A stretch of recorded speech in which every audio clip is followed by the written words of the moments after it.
Doctor साहब, मेरी दोनों आंखें निकाल लीजिए, मेरी एक एक सांस गिरवी रख लीजिए, पर मेरी माँ को बचा लीजिए। वे इस तरह हमें छोड़कर नहीं जा सकती। अर्जुन के कांपते हाथ डॉक्टर माथुर के एप्रन को थामे हुए थे और उसकी रूह जैसे जिस्म से बाहर निकलने को छटपटा रही थी। अर्जुन जी, संभालिए खुद को। भावुकता से किडनियां दोबारा काम नहीं करने लगेंगी। वक्त बहुत कम है। या तो परिवार में से कोई तुरंत अपनी एक किडनी दान करने के लिए आगे आए, या फिर डॉक्टर माथुर ने अपनी बात अधूरी छोड़ दी, पर उनका मौन सब कुछ बयां कर गया। अर्जुन ने बड़ी उम्मीद और भीगी आंखों से अपने छोटे भाई की तरफ देखा। सुमित, बाबू, माँ की जान खतरे में है। डॉक्टर कह रहे हैं कि तेरा ब्लड ग्रुप मैच कर सकता है। तू तो माँ का सबसे लाडला है ना रे। सुमित ने झटके से अपनी नजरें फेर लीं और उसकी पत्नी तानिया तुरंत आगे आ गई और बोली, देखिए भाई साहब, भावुक होकर बातें करना बहुत आसान है। सुमित सरकारी अफसर हैं, उनकी सेहत पर कोई रिस्क नहीं लिया जा सकता। कल को अगर इन्हें कुछ हो गया तो हमारे करियर और बच्चों का क्या होगा? हम अपनी किडनी नहीं दे सकते। और तू प्रिया? अर्जुन ने अपनी सगी बहन की तरफ देखा। भैया, ससुराल में बवाल हो जाएगा। और वैसे भी मेरी अभी कुछ महीने पहले ही तो सर्जरी हुई है। मैं चाहकर भी कुछ नहीं कर सकती। प्रिया ने रोने का नाटक करते हुए अपना पल्लू मुंह पर रख लिया। सारे सगे रिश्ते, सारा दम और बरसों का वो लाड़ प्यार एक पल में ताश के पत्तों की तरह ढह गया। अर्जुन बेबसी से सबसे गहरे अंधेरे में डूब रहा था कि तभी एक शांत, गंभीर लेकिन दृढ़ आवाज उस गलियारे में गूंजी। आप जांच की तैयारी कीजिए डॉक्टर साहब। मेरा ब्लड ग्रुप ओ पॉजिटिव है, जो माँ जी के ग्रुप से मिलता है। मैं अपनी किडनी माँ जी को दूंगी। सबने चौंक कर देखा। वो पूर्विका थी, यशोदा जी की बड़ी बहू। वही बड़ी बहू जिसे यशोदा जी ने जीवन भर सिर्फ दुत्कारा था, ताने दिए थे और नौकरानी से ज्यादा कभी कुछ नहीं समझा था। आज वही अभागन बहू उस सास के लिए जीवन दान बनने खड़ी थी, जिसके खुद के खून के रिश्तों ने अपनी ढालें खींच ली थी। रामपुर कस्बे की पुरानी गलियों में स्थित गोकुल भवन केवल ईंट पत्थरों का ढांचा नहीं था, बल्कि वो 3 पीढ़ियों के इतिहास, मर्यादा और संस्कारों का साक्षी था। इस घर की मुखिया थी यशोदा जी। 60 वर्ष की उम्र, चेहरे पर एक खास किस्म का रौब और आंखों में हर परिस्थिति को अपने नियंत्रण में रखने की जिद। यशोदा जी के 2 बेटे थे, अर्जुन और सुमित। दोनों बेटे एक ही कोख से जन्मे थे, एक ही आंगन में पले बड़े थे, लेकिन दोनों की प्रकृति, स्वभाव और तकदीर में जमीन आसमान का अंतर था। बड़ा बेटा अर्जुन बचपन से ही गंभीर, शांत और अत्यधिक जिम्मेदार था। जब वो मात्र 14 वर्ष का था, तब उसके पिता गंभीर रूप से बीमार रहने लगे थे। अर्जुन ने अपनी पढ़ाई लिखाई, अपने खेल कूद और अपनी इच्छाओं की बलिवेदी पर पैर रख दिया। वो सुबह उठकर पिता के कपड़े बदलवाता, फिर दौड़कर घर की जरूरत का सामान लाता और उसके बाद स्कूल जाता। पिता की लंबी बीमारी के कारण घर की आर्थिक स्थिति डामाडोल होने लगी थी। ऐसे में अर्जुन ने मैट्रिक के बाद पढ़ाई छोड़ दी और पिता की छोटी सी किराना दुकान पर बैठने लगा, ताकि छोटे भाई सुमित की पढ़ाई में कोई बाधा न आए। अर्जुन कम बोलता था, लेकिन उसके काम बोलते थे। उसके दिल में माँ यशोदा के लिए अगाध श्रद्धा थी। माँ की हर बात उसके लिए पत्थर की लकीर थी। इसके विपरीत छोटा बेटा सुमित स्वभाव से अत्यंत चंचल, मस्तमौला और थोड़ा स्वार्थी था। वो अपनी जिम्मेदारियों से भागने में माहिर था। उसका मन होता तो वो दुकान पर बैठ जाता, नहीं तो दोस्तों के साथ घूमने निकल जाता। घर का कोई काम उससे कहो तो उसके पास बहानों की लंबी फहरिस्त तैयार रहती थी। परंतु विधाता ने उसे एक तीक्ष्ण बुद्धि दी थी। वो पढ़ने लिखने में बहुत होशियार था। किताबें खोलते ही उसे सब कुछ याद हो जाता। यशोदा जी अपने छोटे बेटे की इस तीक्ष्ण बुद्धि से इतनी प्रभावित थी कि वे उसकी हर गलती, उसकी हर लापरवाही को हंसकर टाल देती थी। सुमित जब कोई काम नहीं करता तो यशोदा जी कहती, मेरा सुमित तो राजा बेटा है, बड़ा अफसर बनेगा। ये छोटे मोटे काम उसके लिए नहीं है। माँ के इस अत्यधिक लाड़ प्यार ने सुमित के भीतर एक अजीब सा अहंकार और गैर जिम्मेदाराना रवैया भर दिया था। समय अपनी गति से चलता रहा।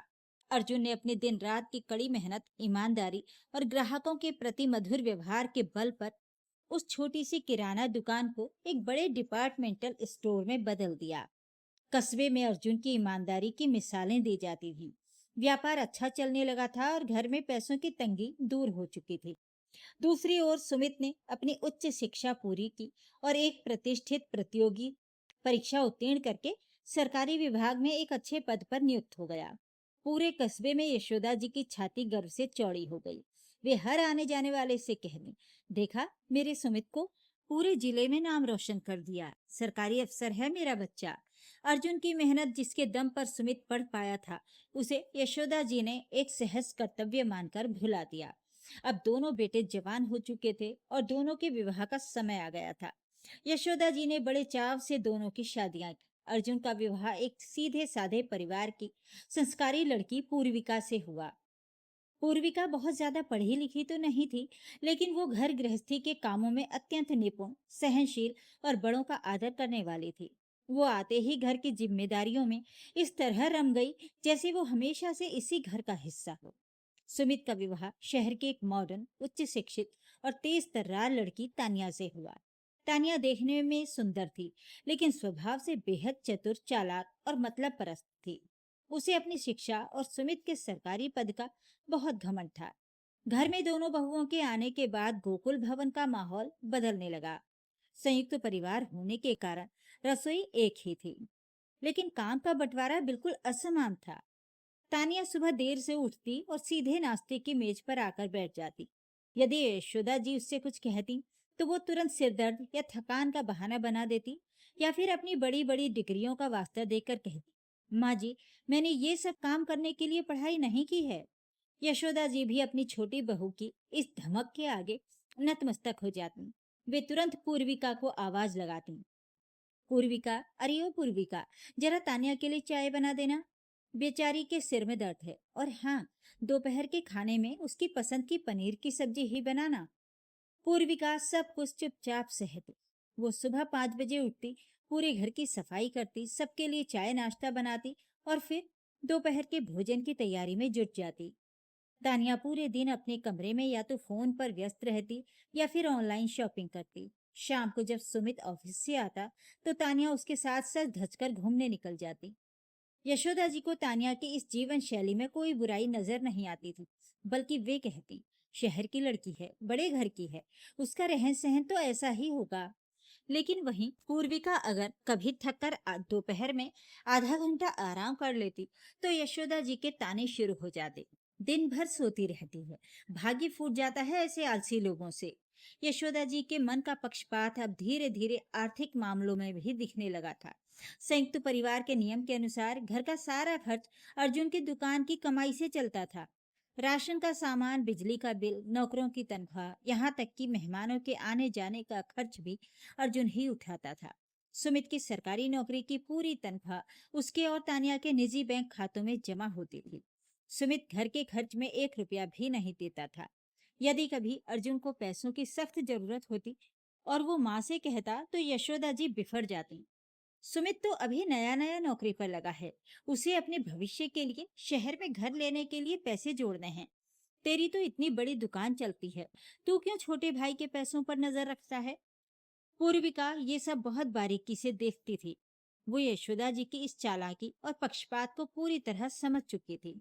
उसे अपने पति अर्जुन की दिन रात की मेहनत का दर्द महसूस होता था।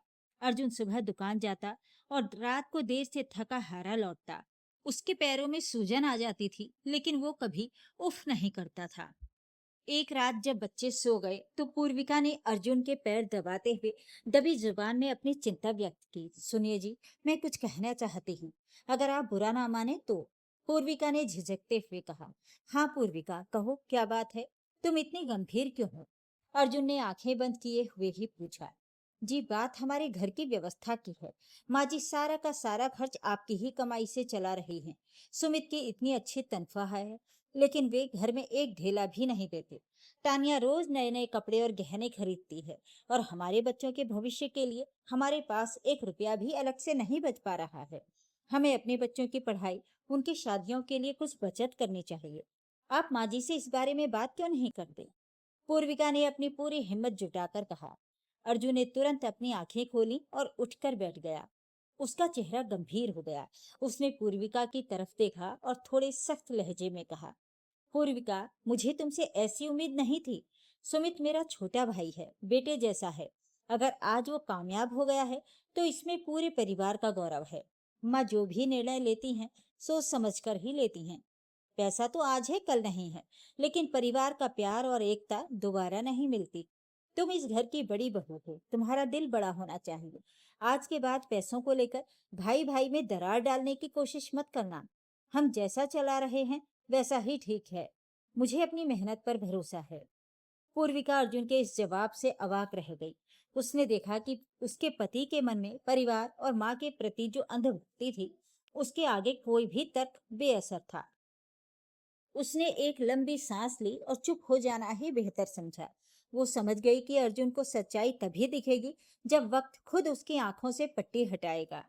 दिन महीनों में और महीने सालों में बदलते चले गए। यशोदा जी के परोक्ष और प्रत्यक्ष सहयोग से सुमित और तान्या ने अपनी अलग ही दुनिया बसा ली। उन्होंने शहर के एक महंगे इलाके में एक आलीशान फ्लैट खरीद लिया।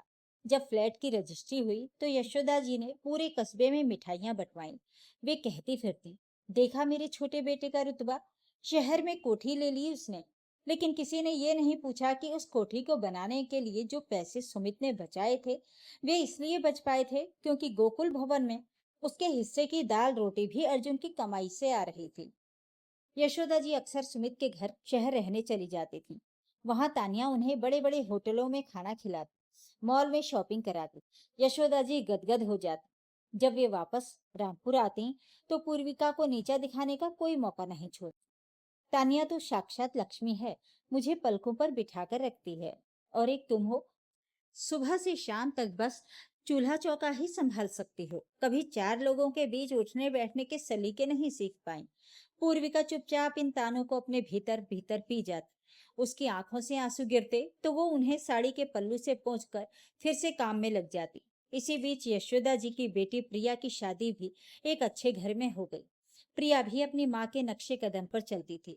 वो जब भी मायके आती तानिया के लिए महंगे उपहार लाती और पूर्विका को एक साधारण घरेलू औरत समझकर उपेक्षित करती।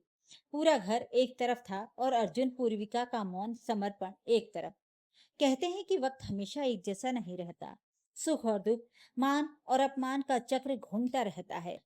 यशोदा जी अपनी सेहत को लेकर हमेशा लापरवाह रहती थी। वे मीठा खाने की शौकीन थीं और डॉक्टर की मनाही के बावजूद छुप छुप कर मिठाइयाँ खाती। धीरे धीरे उन्हें उच्च रक्तचाप और मधुमेह की शिकायत रहने लगी, जिसे उन्होंने हमेशा हल्के में लिया। एक दिन अचानक सुबह उठते ही यशोदा जी के पेट में तेज दर्द हुआ और वे बेहोश होकर गिर पड़ी। घर में कोहराम मच गया। अर्जुन दुकान छोड़कर भागा भाग आया। उसने तुरंत एम्बुलेंस बुलाई और माँ को कस्बे के सबसे बड़े अस्पताल में ले गया। सुमित को भी फोन किया गया, वो भी दोपहर तक अपनी चमचमाती कार से अस्पताल पहुंच गया। तानिया भी उसके साथ थी, लेकिन उसके चेहरे पर चिंता से ज्यादा इस बात की झुंझलाहट थी कि उसका वीकेंड खराब हो गया। अस्पताल में डॉक्टरों ने यशोदा जी के कई तरह के टेस्ट किए, रक्त की जांच, अल्ट्रासाउंड और अंत में किडनी की बायोप्सी की गई। 2 दिन तक यशोदा जी आईसीयू में रही। पूरा परिवार अस्पताल के गलियारे में बैठकर रिपोर्ट का इंतजार कर रहा था। अर्जुन की आंखों से लगातार आंसू बह रहे थे। वो लगातार भगवान से माँ की सलामती की दुआ मांग रहा था। पूर्विका अस्पताल में ही रहकर दिन रात सास की सेवा में लगी थी। उनके गंदे कपड़े धोना, उन्हें स्पंज करना, सब कुछ वो पूरी श्रद्धा से कर रही थी। तानिया दिन में एक बार आती, डॉक्टर से अंग्रेजी में 2-4 बातें करती और फिर इन्फेक्शन का बहाना बनाकर होटल या अपने शहर वाले घर में लौट जाती। तीसरे दिन डॉक्टर माथुर अपनी केबिन में पूरी रिपोर्ट के साथ बैठे थे। उन्होंने अर्जुन और सुमित को अंदर बुलाया। डॉक्टर के चेहरे की गंभीरता देखकर दोनों भाइयों के दिल बैठ गए। देखिए अर्जुन जी और सुमित जी, स्थिति काफी नाजुक है। डॉक्टर माथुर ने अपना चश्मा उतारते हुए कहा। यशोदा जी के पुराने मधुमेह और उच्च रक्तचाप ने उनकी दोनों किडनियों को पूरी तरह से नष्ट कर दिया है। मेडिकल भाषा में इसे एंड स्टेज रीनल डिजीज यानी दोनों किडनियों का फेल होना कहते हैं। ये सुनते ही अर्जुन के पैरों तले जमीन खिसक गई। डॉक्टर साहब, ये आप क्या कह रहे हैं? मेरी माँ कैसे ठीक होंगी? आप जो भी पैसा चाहिए ले लीजिए, लेकिन मेरी माँ को बचा लीजिए। अर्जुन ने डॉक्टर के हाथ पकड़ लिए। सुमित ने आगे बढ़कर पूछा, डॉक्टर साहब, क्या इसका कोई इलाज नहीं है? दवाइयों से या डायलिसिस से काम नहीं चल सकता? डायलिसिस से हम उन्हें कुछ समय तक सपोर्ट दे सकते हैं, लेकिन उनकी उम्र और गिरती सेहत को देखते हुए डायलिसिस बहुत दिनों तक कारगर नहीं होगा। उनकी जान बचाने का एकमात्र और स्थायी रास्ता है किडनी ट्रांसप्लांट, डॉक्टर माथुर ने समझाया। तो डॉक्टर साहब, आप बाहर से किसी डोनर की व्यवस्था कीजिए, हम पैसे की कोई कमी नहीं होने देंगे, सुमित ने अपनी जेब की गर्मी दिखाते हुए कहा। डॉक्टर माथुर ने सिर हिलाया। सुमित जी, सरकारी नियमों के अनुसार बाहर से इतनी जल्दी किडनी मिलना लगभग असंभव है। डोनर की लंबी वेटिंग लिस्ट होती है, जिसमें सालों लग जाते हैं। यशोदा जी के पास इतना वक्त नहीं है। सबसे बेहतर और त्वरित उपाय ये है कि परिवार का ही कोई सदस्य जिसका ब्लड ग्रुप मैच करता हो, वो अपनी एक किडनी अपनी माँ को दान कर दे। एक स्वस्थ इंसान एक किडनी पर भी पूरी जिंदगी आराम से जी सकता है। डॉक्टर की बात सुनकर दोनों भाई केबिन से बाहर आ गए। गोकुल भवन के सभी सदस्य अस्पताल के एक कोने में इकट्ठा हुए। वहां यशोदा जी की बेटी प्रिया भी अपने पति के साथ आ चुकी थी। अर्जुन ने बेहद भारी मन से डॉक्टर की सारी बातें सबके सामने रखी। जैसे ही किडनी दान करने की बात हवा में उछली, पूरी कमरे में एक सन्नाटा पसर गया। वो सन्नाटा इतना गहरा था कि किसी के सांस लेने की आवाज भी सुनी जा सकती थी। जो रिश्ते अब तक बड़े बड़े दावों और चालाकियों के पीछे छिपे थे, वे अब बेनकाब होने वाले थे। अर्जुन ने सबसे पहले सुमित की तरफ देखा। सुमित, डॉक्टर कह रहे हैं कि परिवार का ही कोई सदस्य, तुम्हारा और माँ का ब्लड ग्रुप भी तो ओ पॉजिटिव है, क्या तुम? इससे पहले कि सुमित कुछ बोल पाता, तानिया बिजली की फुर्ती से बीच में कूद पड़ी। उसका चेहरा लाल हो चुका था। ये आप क्या कह रहे हैं अर्जुन भाई साहब? सुमित एक सरकारी अफसर हैं। उन्हें पूरे दिन भाग दौड़ करनी होती है, फील्ड में जाना होता है, बड़े बड़े वीआईपी से मिलना होता है। अगर वे अपनी एक किडनी दे देंगे तो उनकी सेहत गिर जाएगी, उनके करियर का क्या होगा? सरकारी नौकरी में इतनी छुट्टियां भी नहीं मिलती। हम इस तरह का रिस्क नहीं ले सकते। सुमित ने भी नजरें चुराते हुए तानिया की हाँ में हाँ मिलाई। हाँ भैया, तानिया ठीक कह रही है। आजकल ऑफिस में काम का बहुत दबाव है। अर्जुन ने एक गहरी निराशा के साथ अपने छोटे भाई को देखा, जिसके लिए उसने अपनी पूरी जिंदगी दांव पर लगा दी थी। फिर अर्जुन ने अपनी बहन प्रिया की तरफ रुख किया। प्रिया, तुम तो माँ की लाडली हो। माँ ने तुम्हारे लिए क्या कुछ नहीं किया? प्रिया ने तुरंत अपनी आंखों में नकली आंसू लाते हुए कहा। भैया, मैं तो अपनी जान से भी माँ के चरणों में रख दूं, लेकिन आप तो जानते ही हैं कि पिछले साल ही मेरी सर्जरी हुई है। डॉक्टर ने मुझे भारी वजन उठाने और किसी भी तरह के तनाव से सख्त मना किया है। मेरे ससुराल वाले भी कभी इस बात की इजाजत नहीं देंगे। अगर मैंने ऐसा कुछ किया तो मेरा घर टूट जाएगा भैया। प्रिया के पति ने भी तुरंत सिर हिलाकर अपनी असहमति जता दी। अब अर्जुन अकेला खड़ा था। उसने पूर्विका की तरफ देखा। पूर्विका शांत खड़ी सब देख रही थी। अर्जुन का खुद का ब्लड ग्रुप बी पॉजिटिव था, जबकि माँ का ओ पॉजिटिव था। इसलिए वो चाहकर भी अपनी किडनी नहीं दे सकता था। उसने अत्यंत बेबसी से पूर्विका से कहा, पूर्विका, मेरा ब्लड ग्रुप मैच नहीं करता, माँ की जान खतरे में है, क्या हम? पूर्विका ने अर्जुन की आंखों में छिपी उस लाचारी, उस असीम दर्द को देखा। उसने उस माँ को भी देखा जिसने उसे कभी अपनी बेटी नहीं समझा, जिसने हर कदम पर उसका अपमान किया, जो उसकी हर खुशी में कांटा बनी रही। लेकिन उसने अपने पति के उस अटूट विश्वास और संस्कारों को भी देखा, जो कभी नहीं डगमगाए थे। पूर्विका ने आगे बढ़कर अर्जुन का हाथ थामा और अत्यंत दृढ़ता से कहा, आप चिंता मत कीजिए, मेरा ब्लड ग्रुप ओ पॉजिटिव है। अगर मेरी किडनी मैच करती है तो मैं माँ जी को अपनी किडनी दूंगी। पूर्विका की ये बात सुनते ही अस्पताल के उस गलियारे में मौजूद हर शख्स की आंखें फटी की फटी रह गईं। सुमित और तानिया ने शर्म से अपनी नजरें झुका लीं, जबकि प्रिया का रोना बंद हो गया। अर्जुन की आंखों से कृतज्ञता के आंसू बह निकले। उसने कभी सपने में भी नहीं सोचा था कि जिस पत्नी को उसने हमेशा चुप रहने पर मजबूर किया, वही आज उसके परिवार का सबसे बड़ा संबल बनकर खड़ी होगी। अगले ही दिन पूर्विका के सभी आवश्यक मेडिकल टेस्ट किए गए। डॉक्टरों ने जांच के बाद घोषणा की कि पूर्विका की किडनी पूरी तरह स्वस्थ है और वो यशोदा जी के शरीर के साथ 100% मैच कर रही है। ऑपरेशन की तारीख तय कर दी गई। अस्पताल के ऑपरेशन थिएटर के बाहर नो पार्किंग के बोर्ड की तरह सन्नाटा पसरा था।